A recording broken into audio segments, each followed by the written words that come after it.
Madame, Monsieur, bonjour et bienvenue à ce nouveau forum. Alors que l'Afrique fait face à un sérieux déficit en matière de main-d'œuvre pour satisfaire la demande du travail avec un besoin estimé à près de 450 millions de postes d'ici les 20 prochaines années, l'offre ne pourrait tout au plus excéder que les 100 millions d'emplois. Alors, le chômage, particulièrement celui des jeunes, constitue de ce fait une véritable bombe à retardement pour le continent, alors que le changement qui s'opère sur le monde du travail menace les emplois disponibles. Quels sont les écueils à la création d'emplois pour les jeunes en Afrique? Faut-il changer de stratégie pour le développement des compétences? La question à un spécialiste en la matière. Il est avec nous, Dr Martin Petit-Messi. Bonjour. Bonjour. Merci de votre disponibilité. Votre nom est peut-être petit, mais votre parcours est immense et dense. Permettez qu'on vous le rappelle rapidement. Vous êtes spécialiste en élaboration de collecte des données. Vous avez commencé par là. Spécialiste aussi en analyse biomédicale et biophysique. Spécialiste du traitement des données de recensement et d'enquête. Enseignant-chercheur, vous l'avez été dans le domaine des mathématiques appliquées, de l'informatique décisionnelle. Vous avez mené des activités de conseil et de formation dans divers secteurs industriels en Afrique et à l'étranger. Vous êtes expert en statistiques appliquées et certification et vous dirigez désormais WANAM International, une structure de certification professionnelle. Merci beaucoup, oui, c'est ça. C'est exact. Oui, bien. Et pour vous découvrir d'ailleurs davantage, je vous propose de suivre cet élément qui présente WANAM International et, comme on l'a dit, une structure de certification professionnelle basée à Lomé au Togo. Elle représente la référence des pays africains en matière de formation, certification et orientation professionnelle. Pour ces programmes, WANAM International Togo se donne comme mission de permettre à tout individu, quel que soit son niveau scolaire, d'être inscrit et de suivre des formations certifiées dans le domaine choisi. Une mission difficile à accomplir vu les réalités du terrain, qui a pour objectif final de réduire le taux de chômage dans les pays africains. L'émergence aujourd'hui, c'est les hommes qui la font. C'est les hommes qui la font. WANAM International n'est pas simplement une structure destinée aux étudiants, c'est une structure destinée à tous ceux ou celles qui veulent acquérir des compétences et utiliser ces compétences pour avoir des titres d'expert dans leur domaine choisi. Alors, il va sans dire aujourd'hui que ce problème est déjà résolu. Un enfant qui manifeste très tôt des compétences dans un certain domaine, cet enfant-là peut être orienté à WANAM International, obtenir les certifications qu'il peut obtenir et être utile à sa société. Aujourd'hui, WANAM résout un problème social, il résout un problème économique, il résout aussi un problème politique, parce qu'une société avec des jeunes compétents, je pense que ça résout la problématique du chômage, ça résout la problématique de l'emploi, ça résout aussi la problématique même de la santé. Cette démarche lui a d'ailleurs valu plusieurs récompenses sur le plan international. Les plus récentes, New York et Genève, pour le prix Platinum of Leadership International. Congratulations to WANAM International from Togo, receiving the International Star Award for Quality, Dr. Martin Petit-Messi, General Director.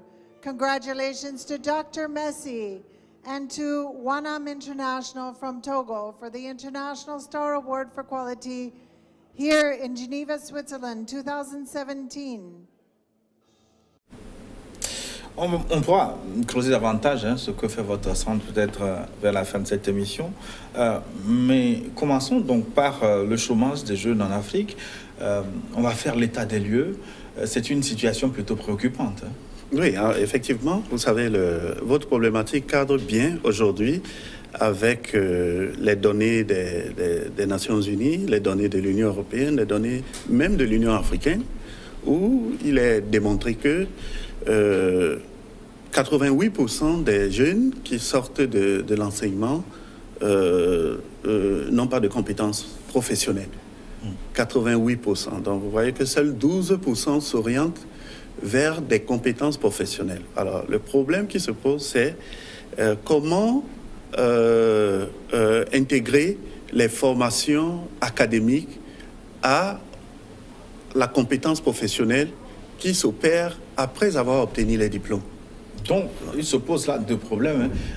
Le premier, les jeunes se font former, mais n'ont pas de compétences. C'est parce que la formation n'est pas directement liée à la compétence. Je pense que c'est ce que l'historique nous ramène à comprendre aujourd'hui, que déjà d'abord, nos modules ou bien nos cycles de formation ne sont pas des entités qui se soldent par des acquisitions de compétences, ça se solde par des acquisitions de diplômes. Et à ce problème, lorsqu'il faut aller dans le secteur de l'emploi, il y a un problème de qualification qui se pose. Parce que lorsque vous venez avec un diplôme, vous n'êtes pas qualifié. Le diplôme vous permet d'obtenir un grade. Mais est-ce que le grade vous qualifie pour un poste dans le domaine de la logistique, dans le domaine de l'économie, dans le domaine du marketing, dans le domaine de l'audit, dans le domaine de l'assurance, de la banque? Non. Le diplôme a été obtenu selon un cursus religieux, entre parenthèses, donné, mais le professionnel s'identifie par une compétence unique. Et c'est cette compétence-là qu'on a besoin afin de vous intégrer dans des données qui permettent de se dire, voilà un économiste, voilà un informaticien, voilà un banquier. C'est pour cette raison que quand on pose souvent la question aux jeunes qui sortent des écoles de formation, que savez-vous faire? Ils ont du mal à répondre à cette question. Exactement, je pense que vous avez tous des meilleurs, vous savez bien le dire, que savez-vous faire? La plupart des jeunes vous disent, j'ai eu un doctorat en économie. Mais ce n'est pas ce qu'on vous demande. On demande, qu'est-ce que vous savez faire? Voilà, et c'est là où la problématique se pose. Parce qu'après cette formation académique, la formation académique ne s'est pas soldée par une compétence professionnelle. Alors, après la formation académique, où est-ce que vous allez vous orienter?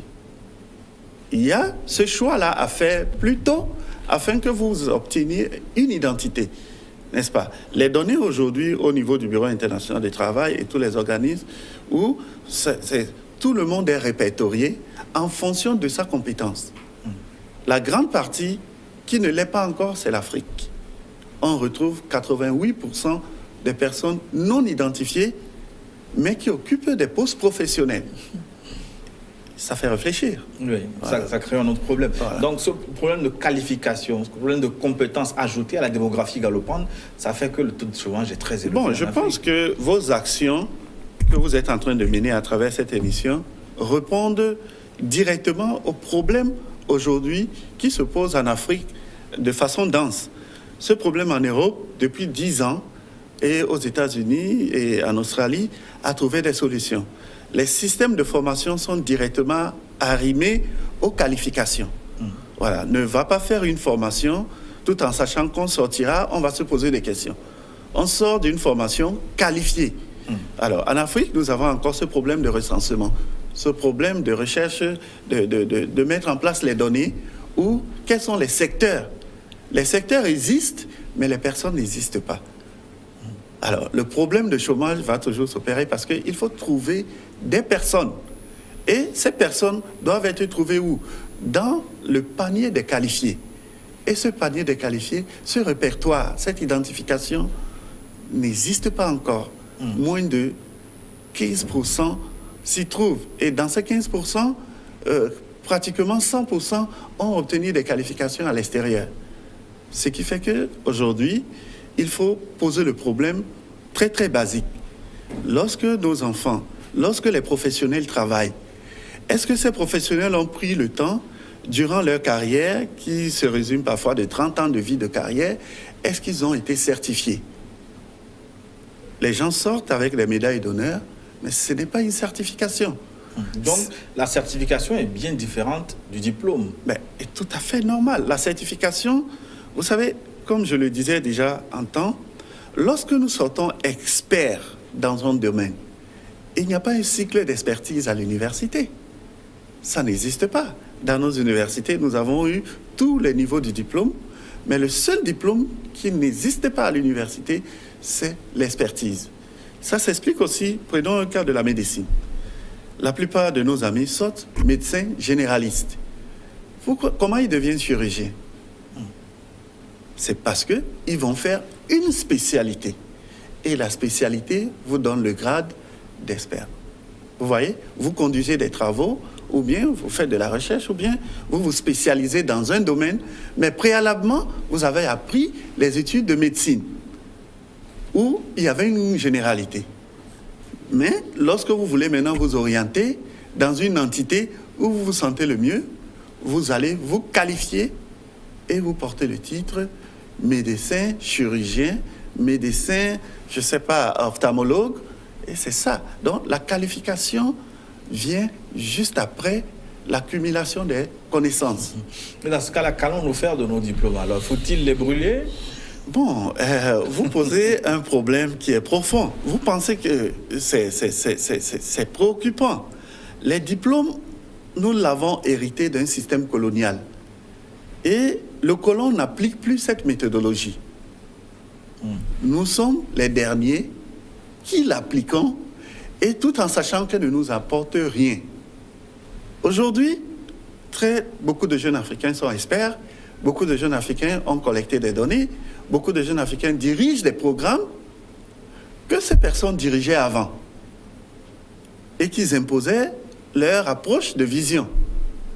Aujourd'hui, quand on dit l'Afrique a un désert de compétences, l'Afrique n'a pas un désert de diplômes. Tout au contraire, c'est le continent probablement le plus diplômé au monde. Mais c'est le continent le moins compétent. On ne l'a pas raté, on a crié Harold sur le Oui, je pense que les gens n'ont pas su situer le propos par rapport à ce que cela voulait dire. La réalité. Oui, on a cru que compétence arrimait avec diplôme. Non, on a des meilleurs agrégés, mais ce ne sont pas des compétents. Et ça, c'est une réalité. C'est bien que le problème est posé comme ça. Je vous prends un pays comme le Rwanda. C'est un pays de guerre. C'est un pays de génocide. Les Rwandais se sont tous orientés dans les acquisitions de compétences. Vous voyez, le PIB commence à prendre du flux. C'est le pays aujourd'hui qui affiche, n'est-ce pas, un tableau de résultats très, très encourageant. Oui, les dernières études l'ont classé en tête des pays africains en matière de gouvernance économique. Exactement. Pourquoi? Parce que dans des entités de collecte ou d'appréciation, ce n'est que des compétents qui sont là. Le Rwanda n'a pas dit qu'ils n'ont pas des agrégés, mais ils ont mis... Et aujourd'hui, nous avons l'information adéquate, l'information vraie. C'est ce recul que nos pays doivent faire. Chercher sur la masse quels sont ceux qui sont compétents. Et cela redescend. Il faut que les jeunes, très tôt, se définissent très mieux par rapport au diplôme ou à la compétence. Il n'est pas toujours donné, aujourd'hui, d'être expert pour avoir terminé un cycle universitaire. Non, vous pouvez être expert très tôt parce que vous avez développé une compétence. Et c'est sur ce, vous avez obéi au schéma classique d'acquisition de cette compétence jusqu'à l'obtention de l'expertise, qui n'est pas un grade universitaire, qui est quelque chose qui s'acquiert parce que vous avez suivi la norme, vous avez suivi l'unicité. Vous avez appris à manier cet élément et à mieux l'ajouter dans votre travail. Oui, mais ce que vous dites là, c'est à une véritable révolution du système éducatif que vous appelez. Parce que la façon dont les choses se passent aujourd'hui, c'est à l'antipode de ce que vous expliquez. C'est ce qu'il faut pour résoudre alors le problème du chômage. Oui, je pense que vous avez déjà fait le vôtre, déjà en posant la problématique à travers votre émission. Ailleurs, cette réflexion a déjà été menée 22 ans, 30 ans. En Afrique, peut-être à travers nous, les hommes de données, nous prenons déjà les gens, vous nous invitez à parler, et cela cadre avec la pensée aujourd'hui qui se développe en Afrique. La pensée aujourd'hui sur où trouver les compétences, pas où trouver les diplômés. Les diplômés, nos universités en ont des centaines de milliers. Mais pour trouver des compétents, nos universités n'en ont pas. Et à ce propos-là, qu'est-ce que l'Afrique peut faire pour recenser ses compétences? L'Afrique n'a pas une base de données de ses compétences. Excusez-moi, c'est ça. Nos pays n'ont pas une... Aujourd'hui, lorsqu'on veut peut-être conduire des programmes, on préfère prendre quelqu'un, excusez-moi, d'un bord politique. Cela fausse déjà des données. Vous voyez? Or, si on prenait un élément de compétence, vous voyez comment l'organigramme ne sera que faire des bons résultats. Alors, et les gens pensent souvent que cela nécessite des gros investissements. Non, c'est le domaine qui nécessite le plus faible investissement en matière de rentabilité humaine. C'est le domaine des compétences. Parce que vous partez, au lieu de faire 180 crédits, vous faites une chose. Vous imaginez ce que vous avez dépensé à 180 crédits si vous le dépensez en une seule chose. Donc, vous voulez dire que ce système LMD, licence, master, doctorat, ne peut pas résoudre le problème de chômage? Non, il faut être véridique. Ce système a accompagné, mais il s'est un peu déjà émoussé. Déjà? Oui, il s'est déjà un peu émoussé. Parce que les produits qui en sortent ne sont pas des produits qui répondent aux besoins économiques qui se posent dans nos pays. Je pense que le problème est là. Mais pourquoi les écoles de formation professionnelle, notamment le BTS, le brevet de technicien supérieur, pourquoi ces formations ne sont pas arrivées à résoudre ce problème alors qu'ils ont été mis en place justement pour trouver réponse à ce que vous... Oui, parce que le BTS n'était pas un examen de qualification de compétences. On a voulu faire quelque chose que le colon a essayé dans sa société et que ça n'a rien donné. Le colon, lui, s'est retiré. Il s'est retiré, pensez à autre chose. Nous, lorsqu'on l'introduit, ça demeure à jamais. Il faudra que vous en parlez, il faudra qu'on en parle. Et que le problème qui se pose, que je vais poser directement avec vous, c'est que nous avons créé des offices de BTS. Nous n'avons pas créé l'après-BTS. C'est quoi? Parce que nous avons, chaque entité a un office. Le baccalauréat a un office de bac. La licence a, au niveau du ministère de l'Enseignement supérieur, a un département qui coordonne les licences aux universités. Lorsque vous parlez des écoles professionnelles, la plupart d'entre eux se disent accrédités par le CAMES, qui est un organe francophone, et qui accrédite quoi? Les programmes. Ou parfois, si vous respectez les normes requises, il y a des éléments d'appréciation que le CAMES regarde. Mais lorsqu'une école X professionnelle fait passer une licence, cet examen de licence, il n'y a aucun agent du ministère de l'Enseignement supérieur. Il y a un problème de légitimité de ce diplôme. Mais on a laissé court, les écoles professionnelles distribuent les licences, les masters, parce que ce ne sont pas des choses qui sont contrôlées. Donc vous pensez qu'il faut aller, comme le Bénin, vers un système où c'est l'État qui se charge, qui supervise la délivrance des diplômes? Moi, je pense que c'est le meilleur partout. Et les masters dans les écoles, les instituts supérieurs privés? L'État sera le meilleur accompagnant de toutes choses pour déterminer son sérieux. L'État sera le meilleur accompagnant. Il peut y avoir des instituts qui délivrent des certifications, mais ces choses-là, c'est des choses qui s'arriment directement à ce que l'État fait.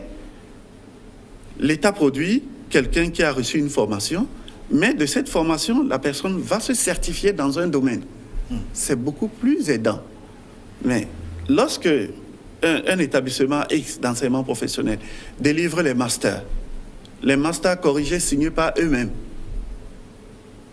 quelle est la compétence qu'on obtient là? Il y a des gens qui ne sont jamais venus au cours qui ont des masters. Mais ces gens ont des masters parce que le nom de l'école leur a permis d'avoir le master. Mais quel est le suivi qui a été fait derrière? Déjà d'abord le sujet de l'examen, c'est-à-dire la préparation de ce grade-là. L'après, il n'y a eu rien. Les gens délivrent le master parce qu'ils ont une école de formation professionnelle. Ça ne répond pas aux besoins de la société. Et il y a un problème de légitimité, de sérieux. Et tout cela a contribué aujourd'hui à déposer sur le marché des gens qui ont des choses, mais qui ne sont pas compétents par rapport au titre qu'ils portent. Est-ce que vous voyez un peu la problématique? Exactement. Ouais. Et ça me permet d'ouvrir une parenthèse. Et ça veut dire que ce que vous me dites me donne des idées. La plupart des jeunes qui sont sans emploi aujourd'hui, on ne peut pas les appeler alors chômeurs. Non. Parce qu'ils n'ont pas de compétences Mais ça, à c'est faire clair. valoir. Voilà, ça. Qui sont-ils alors? Oui, je pense qu'aujourd'hui, il faut que nos États créent ce qu'on appelle le répertoire national des compétences. Ça peut être professionnel. Le répertoire national. Dans les autres pays, c'est dans ces comités que nous travaillons. Il y a un répertoire des besoins. Le Togo, notre pays, quels sont ses besoins? Le Togo a besoin de tout, des agriculteurs, a besoin des exploitants miniers, des ingénieurs, des journalistes, des économistes. Lorsque nous créons un répertoire national Des compétences. des compétences, là, on sait quels sont les secteurs où nous avons besoin des gens. Et à cela, il faut y mettre des gens certifiés. Aujourd'hui, c'est le meilleur conseil qui est donné parce que c'est l'exemple à suivre. Un certifié, c'est quelque chose de périn qui ne sera jamais épuisable parce qu'il a une connaissance, il a des données seules qui peuvent être utiles à jamais à une société, à une entreprise, à un pays. Un diplômé, ça pose encore un problème. Vous parlez de certification alors que d'autres insistent sur l'entrepreneuriat pour résoudre le problème de chômage. Est-ce que ces deux concepts-là disent les mêmes choses? Oui, ça pouvait dire la même chose si celui qui se lance dans l'entrepreneuriat est certifié. Vous voyez, le terme même en dit long. Je suis certifié en agriculture. Ça veut dire, je connais les zones où les terres sont productives, les zones où les terres ne sont pas productives. Ça fait partie de mon élément d'analyse. Je connais des zones où je vais plus produire, où je vais moins produire. Alors, la personne certifiée va dans un domaine qui est 100% sûr de rentabilité. Si vous jouez sur l'entrepreneuriat et vous ne vous définissez pas vous-même, vous allez dans une loterie. Et la probabilité d'échec est plus élevée que la probabilité de réussite. Quel que soit l'accompagnement bancaire, si la chose que vous voulez entreprendre, vous n'avez pas un titre d'identification, une certification, c'est un risque que vous prenez. Et ce risque, aujourd'hui, les banques le savent. Pourquoi ils ne délivrent pas des crédits par rapport à l'entrepreneuriat? Mais c'est parce que, dès le départ, l'individu n'a pas un profil qui leur permet d'apprécier qu'il y a un retour sur l'investissement. Ce n'est que ça. Mais ce problème de certification que vous posez n'est pas résolu par les stages pratiques par lesquels les apprenants passent après avoir obtenu leur diplôme. Bon, non. Je pense que la certification appartient aujourd'hui à une entreprise, à un organe de régulation, à un organe des normes. Lorsque vous voulez être certifié en informatique, il y a Microsoft, il y a Cisco, il y a Samsung, il y a Huawei. C'est clair. Alors, lorsque vous allez rentrer dans une technologie, vous saurez, cet appareil, la technologie est de telle maison. Vous voyez? Lorsque vous allez faire une analyse des données, par exemple en économie, mais si vous n'êtes pas certifié, vous ne saurez pas des secteurs porteurs, des secteurs non porteurs, des secteurs où ils ont besoin de renforcement. Voilà. Il faut maîtriser, il faut avoir de la compétence dans ce qu'on veut embrasser avant d'y aller. L'objectif, c'est que d'être utile d'abord à sa société, d'être utile à soi-même et de se nourrir. Si nous avions des compétences, aucune initiative ne sera en échec. C'est ce problème d'appréciation que les jeunes n'ont pas encore très vite maîtrisé. Docteur Martin Petit-Messi, on sait que les certifications, la plupart des certifications, sinon toutes, ont été élaborées en Occident, peut-être pour leurs besoins. Est-ce que ces certifications correspondent aux réalités locales? Est-ce que l'Afrique n'a pas besoin de développer elle-même ces certifications par rapport à ce dont nos milieux, notre développement a besoin? Vous savez, Oui. lorsque vous parlez du monde, vous ne pouvez pas isoler l'Afrique. Vous comprenez? Lorsque vous parlez du journalisme, ce métier, les normes de ce métier, c'est des normes universellement connues. Vous comprenez? Si vous parlez des finances, il n'y a pas une finance africaine. Les normes, les données financières sont des données universellement connues. Il faudra peut-être que l'Afrique crée ces appellations qui ne sont pas en phase avec les appellations qui sont mondialement... Nous sommes dans un globe planétaire. Oui. Les données sont les mêmes, les appellations sont les mêmes. On ne peut pas s'isoler. Donc, dire que la certification, non. Je pense que c'est très bien que quelque chose qui doit être utile à long terme ait un organisme de normes.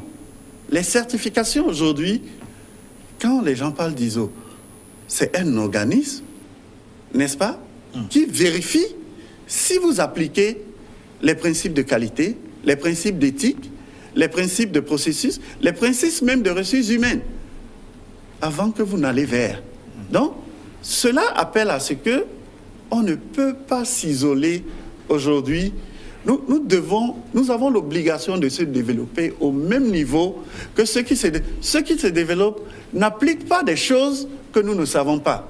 Simplement, ils anticipent, ils se disent, mettons des personnes compétentes, créons un pédigré dans un poste qui permette à ce que, du bas niveau jusqu'au haut niveau, que nous sachions comment l'organigramme est fait, et c'est cela qui produit.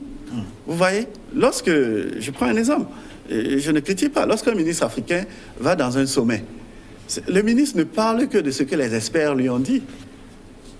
Le ministre n'a jamais rédigé, excusez-moi le terme, mais c'est ceux qui sont derrière lui qui lui disent, voilà ce qu'il faut dire. Et cela, pourquoi c'est fait comme ça? Oui, parce que ces domaines-là, si vous n'avez pas de compétences, vous ne pouvez pas prendre le risque. Voilà. Bon, maintenant, il y a une bonne partie des jeunes qui ne trouvent pas de l'emploi, qui sont au chômage. Les chiffres sont importants. Mais je voudrais qu'on évoque aussi un autre danger. Selon certaines études, 70% des emplois actuels sont menacés de disparition parce que nous allons de plus en plus vers l'automatisation. Donc, ce que vous dites, le problème de certification, demain, va se poser encore davantage. Oui, ça c'est évident ce que vous dites, parce que les normes mondiales anticipent. Les compétences aujourd'hui, c'est des cumuls en petites entités qu'on appelle modules, où lorsque vous voulez devenir un ingénieur, vous devez connaître votre module, mais il y a l'aspect numérique qui s'accompagne en informatique. Vous avez les logiciels dans le domaine. C'est votre domaine, ingénieur, mais il y a d'autres aspects qui se sont arrimés pour vous faciliter numériquement la tâche. Donc, il y a eu un assemblage des compétences qui s'ajoutent à une seule et on appelle ingénieur. Un ingénieur, il doit être bien en informatique, il doit être bien en planification, il doit être bien en projection, il doit être bien en analyse des données, il doit même être bien en gestion. Mais le titre, c'est ingénieur. Voilà la compétence.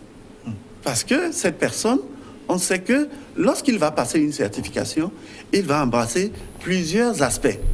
Et lorsqu'il va aller dans le monde du travail, c'est ce qu'il va rencontrer qu'il est certifié pour. Oui, mais est-ce que la certification n'existe que pour les domaines pointus, là, quand nous prenons... Non, je pense qu'aujourd'hui, ce que nous n'avons pas fait, c'est de créer des répertoires, des compétences. Lorsque vous créez, comme des autres pays ont fait, aux États-Unis, chaque domaine a son répertoire des gens qui sont compétents. Donc, lorsqu'on veut quelqu'un qui opère le cœur, on ne va pas aller prendre un médecin parce qu'il est à l'hôpital général. Parce qu'on sait que le répertoire connaît le nombre de chirurgiens en cardiologie Donc compétent. le répertoire dont vous parlez, c'est pour ceux qui ont déjà la certification, la qualification. Exactement. Ou alors pour le répertoire de compétences dont vous parlez, Ce n'est c'est que pour ceux orienter. Ce n'est que ceux la qui formation. ont déjà, parce que lorsque vous êtes certifié, vous avez une identité. Vous avez une identité. On peut vous retrouver. Je suis, merci Petit. Quand vous allez dans certains domaines, je n'ai plus besoin d'envoyer mon CV. En ligne, sur Internet, ça existe. Sans même qu'on se voie, vous connaissez de A à Z mon parcours. Pourquoi? Parce qu'il y a une identité. Ce n'est pas moi qui mets ça. Ça existe. Des organismes le mettent parce que moi, j'ai eu leur certification et de ce fait, je dois être disponible pour n'importe quelle consultation qui s'opère dans mon domaine. Donc, le fait que cette banque n'existe pas, ce répertoire de compétences n'existe pas, ça fait que même les compétents ne sont pas reconnus à leur valeur. Exactement. C'est pourquoi le problème là se pose. Lorsqu'ils vont à l'extérieur, ils sont répertoriés. Répertoire national des compétences. Ils sont répertoriés. Et de ce fait, ils ont un emploi qui leur attend. Vous voyez, le fait qu'il y a ce vide juridique fait en sorte que on a une équation à résoudre, qu'on ne peut pas résoudre. On se dit, ben, où est-ce qu'on va trouver la personne? Oui, mais maintenant que ce répertoire de compétences n'existe pas, selon vous, comment on peut résoudre le problème de formation par la certification? Uniquement, c'est très tôt, dès le bas âge, on peut accepter que, au lieu qu'il y ait une prolification des écoles de formation professionnelle, que des enfants qui sortent déjà des collèges aient très tôt déjà des certifications comme orientation. Orientation. On ne les empêche pas d'aller dans leur système d'études classiques. Allez-y, vous allez faire ce qui se fait là-bas, mais très tôt, voyez déjà si l'enfant n'est pas bon en informatique, si l'enfant n'est pas bon en analyse des données, si l'enfant n'est pas bon en robotique, en mécanique, en dynamique, en énergie. Il faut très tôt, faites certifier les enfants, amenez-les pour suivre ces modules uniques qui ne demandent pas 9 mois de cours, qui ne demandent pas 6 semestres, qui ne demandent pas plusieurs années, mais qui demandent juste une mise à jour des connaissances. Je pense que si très tôt, chacun de nous se met à chercher un domaine où il est expert, lorsqu'on va écrire l'acte de naissance, on va dire profession de père. Jusqu'aujourd'hui, vous voyez, c'est des exemples qui nous ont un peu ramenés. Hein? Oui, en Europe, quelqu'un va te dire qu'il est électricien.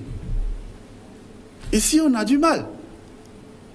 Parce qu'il va se dire, mais qu'est-ce que je vais dire? Il va mettre entrepreneur. Parce qu'il n'a pas dit grand-chose. Ce qui ne veut pas dire grand-chose. Et ça, c'est un problème identitaire. Si on était identifié, si on allait vers les certifications très tôt, on ne demande pas d'avoir le grade d'expertise. Les certifications ont des nivellements. Vous pouvez avoir le plus petit niveau et rester à votre niveau, gagner votre vie.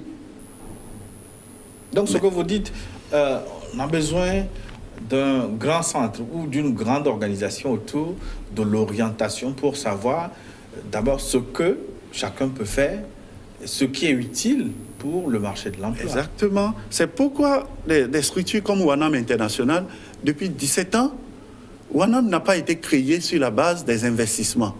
WANAM a été créé sur la base des compétences individuelles. Oui, mais est-ce que vous pouvez le faire seul? Ce travail-là ne doit-il pas être fait à l'échelle nationale? Oui, ça c'est vraiment le souhait, c'est vraiment l'appel vibrant, c'est vraiment ce que vous êtes en train de faire. Et c'est une page qui s'ouvre comme ça pour que les gens perçoivent qu'ils peuvent encore attraper quelque chose dans leur vie et en faire un moyen de vie. Je pense, c'est cette page qui est ouverte. Il fallait cette connaissance. Il fallait que ce problème se pose. Nous sommes venus, 17 ans après, mettre les initiés de tous les pays, Côte d'Ivoire, Nigeria, Ghana, c'est au Togo qu'ils viennent. C'est ici qu'ils viennent. Ils sont là de lundi à dimanche. Vous vous rendez compte que le gouvernement burkinabé certifie toute son administration du contrôle interne au Togo? Le Togo même ne sait pas. Il y a des pays comme le Bénin.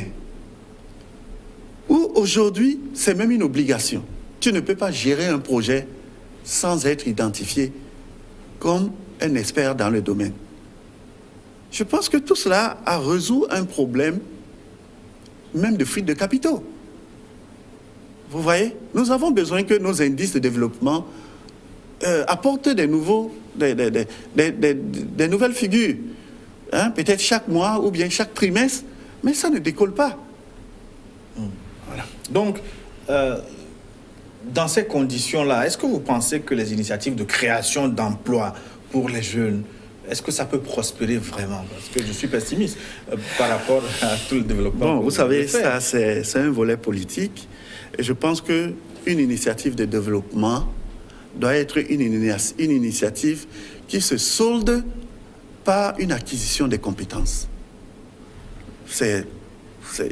J'oriente ça dans un sens politique parce que c'est politiquement dit. C'est politiquement dit. Mais une initiative, lorsqu'elle va dans le sens de développement, elle doit s'achever par un apport, une plus-value en masse dans la société. Alors, lorsqu'on crée des structures qu'on appelle n'importe comment, on sait comment ça finit. J'aurais préféré peut-être qu'il y ait aujourd'hui cet encouragement vers les programmes de certification de base. Qu'avant que quelqu'un ne conduise un projet qui lui-même soit identifié par rapport à ça. Lorsque nous créons des langages politiques, je suis sûr que lorsque vous regardez le contenu, ça ne dispose même pas de ce que ça veut dire. Et c'est là notre problème aujourd'hui, de redéfinir des orientations. Il faut des orientations dans tous les domaines. Il faut une orientation sociale, il faut une orientation académique, il faut une orientation économique. C'est notre seule chance. Les pays qui en ont pris 50 ans ou 40 ans ou 10 ans comme initiative plus tard sont créateurs aujourd'hui des ordinateurs. Mais s'il y a ces pesanteurs au plan national, est-ce qu'il ne faut pas réfléchir et aller au-delà? Proposer par exemple à des structures comme l'Union africaine de réfléchir au niveau continental à des mécanismes pouvant amener à des certifications, à des formations concrètes. Moi, je préfère les appeler comme ça. Non, je pense que là, vous avez tout dit. C'est vraiment là où il faut réorienter même l'organigramme de ces structures. Parce que je pense que ces structures, s'ils redéfinissent en elles-mêmes leur réorganigramme, il y aura un impact sur... C'est des structures qui ont beaucoup en contenu politique. Donc, ce qui fait que le contenu de développement n'y est pas. Le contenu de développement, ce sont des compétences. Il n'y est pas. C'est des positionnements politiques. Et à cet effet, nous allons toujours ramer. Parce qu'il est question que chaque entité soit une source de production pour sa société. Lorsque vous regardez l'Union africaine, ça produit des décisions. Qui applique les décisions? On en a besoin pour élever nos champs. Ce sont rien que des décisions. Et cela ne se fait nulle part. Toutes les structures mondialement connues de développement, lorsqu'ils prennent une décision, cette décision est récupérée par des experts. Et les experts en font une utilisation et on connaît des résultats. 100% de nos résultats sont dans les papiers. Parfois, les papiers sont perdus. Et ça pose le problème. On sait que parfois, pour les pouvoirs publics, ça prend du temps pour prendre des décisions. Alors, est-ce qu'il faut envisager une forme de participation de la société civile? Est-ce que la société civile doit prendre possession de cette question? Oui, ça, vous avez parfaitement d'accord. Ce n'est pas simplement la société civile, c'est un problème de communication. Aujourd'hui, il y a un bon indice de développement fondamental qui est né. Allons vers des organes d'évaluation. Allons vers des organes psychotechniques. Là, nous allons savoir, nous n'allons pas refuser que les gens aillent apprendre à l'école. Mais lorsque les gens s'identifient, lorsque les gens sortent avec de l'expertise, ce produit-là dure plus. dure plus. Son entretien n'est qu'une mise à jour. Son entretien n'est qu'une mise à jour. Je prends un exemple assez banal. Nous avons aujourd'hui, ça c'est pas une publicité, un produit comme un antivirus. C'est un travail d'expertise. Mais pourquoi chaque année, on a un antivirus 2010, 2011, 2012? Parce que la base ne pose plus un problème. Hein? On met à jour, on optimise, et ça devient... Mais c'est le même produit de base. C'est comme ça aussi la compétence. Il nous faut la source, le fondamental. Vous parliez tantôt de l'importance de mettre en place un organe d'évaluation. Ça sert à quoi? Oui, le répertoire national de compétences professionnelles va nous permettre de savoir, dans notre société, dans tel domaine, quels sont les besoins. Le répertoire national de compétences professionnelles va nous permettre de ne pas dépenser pour dépenser. On n'investit pas pour savoir que je vais aller chercher le client. Il faut... Non, on investit parce qu'on sait que le client existe. Le client existe. Il y a un marché. On investit parce qu'on sait que, écoute, ce produit, il y a une pénétration. Si on ne définit pas des segments de la pénétration, il peut y avoir de forts segments de pénétration, de petits segments de pénétration, mais il y a une pénétration.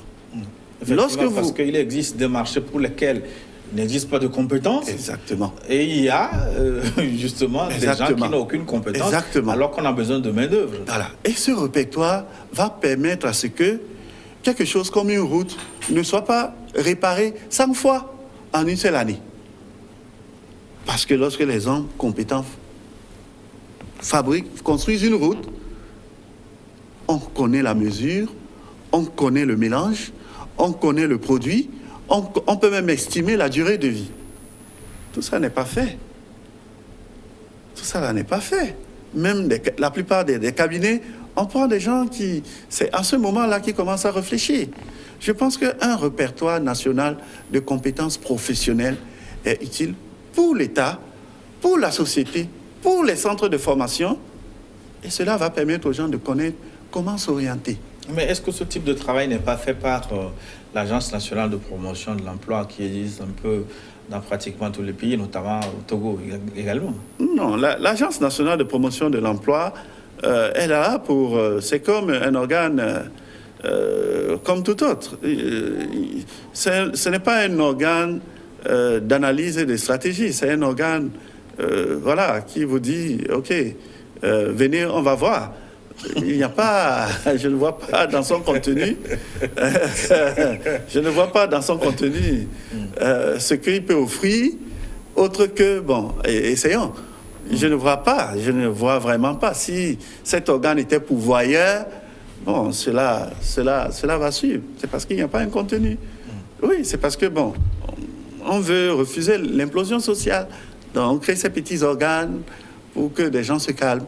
Mais le but principal, ce n'est pas de trouver quelque chose. Ça, c'est évident. Et à vous croire aussi, aller vers ces formations pointues, c'est ce que vous appelez certification, ça permet aussi de réduire les coûts de formation, de gagner en temps. Évidemment. Ça permet même de faire entrer, de moderniser les infrastructures de formation. Ça permet de faire rentrer des nouveaux équipements, les infrastructures de formation. Aujourd'hui, on a évolué. Ceux qui utilisent encore Dacré, ça c'est un manquement. Oui, le savoir doit être visuel. Oui, le visuel aujourd'hui a pris une proportion très importante par rapport à l'acquisition de la connaissance et de la compétence. Si on fonctionne toujours par la craie, on fonctionne toujours par des choses non visuelles. Excusez-moi, lorsque vous voyez ce que vous apprenez, mais ça ne s'effrite pas, ça reste. Vous avez même faim, vous voulez encore connaître beaucoup d'autres schémas. Mais si on reste dans la craie qui fait mal au doigt, il faut réfléchir. Au poumon également. Voilà, tout ça là, il y a des risques. Nous allons clôturer notre émission. Docteur Martin Petit, merci. Pour résumer, moi je dirais simplement que le monde évolue. Il faut que les initiatives de lutte contre le chômage, de lutte pour l'emploi des jeunes évoluent également. Exactement. Vous avez bien placé le décor. Ce n'est même pas pour les initiatives pour la formation, les initiatives pour l'orientation, les initiatives pour l'orientation politique, les initiatives même de stratégie de développement. Il faut tout remettre en cause et c'est à travers les programmes comme les vôtres, c'est à travers vos émissions que les gens ont besoin d'éveil. Et votre émission, je pense que ça a servi profondément d'éveil. Aujourd'hui, un parent qui a très peu de moyens peut se dire, écoute, mon fils, voilà sur ça on va miser. Que de rester toujours dans ce train commun où, bon, à la fin, il n'y a pas d'issue. Voilà. Merci. Merci beaucoup. Merci. Docteur Martin Petit-Messi, vous êtes le directeur général de WANAM International, expert en statistique appliquée et certification. Je rappelle que vous menez des activités, beaucoup d'activités de conseil, de formation, en certification dans divers secteurs industriels, pas seulement en Afrique et à l'étranger. Oui. Merci beaucoup d'être passé chez nous. Merci beaucoup. Merci beaucoup. Et nous arrivons donc à la fin de la première partie de notre forum. Après une nouvelle édition du journal, nous nous retrouvons pour la seconde partie. À tout de suite.